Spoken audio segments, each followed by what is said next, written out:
布克回归，太阳18分大胜森林狼，但比尔却再次因伤缺阵。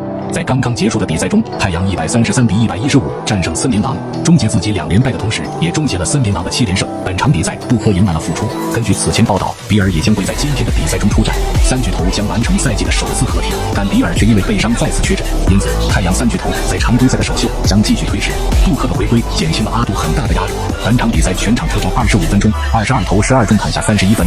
值得一提的是，布克本赛季出战的3场比赛，每场都拿到了30加得分以及5加助攻，火力还是很猛的呀。阿杜终于不用再累死累活的又当爹又当妈了。本场比赛全场出战35分钟，砍下31分6篮板6助攻，串联防守进攻一把抓。今天太阳队的表现都很高效，整体的投篮命中率63%分命中率高达58%，他们的实力是毋庸置疑的。他们面临本赛季防守效率第1的森林狼，轰下了133分，也是森林狼本赛季丢掉的最高分。西部第10以下客场战胜西部第2的森林狼，本赛季保持健康的太阳还是很恐怖的。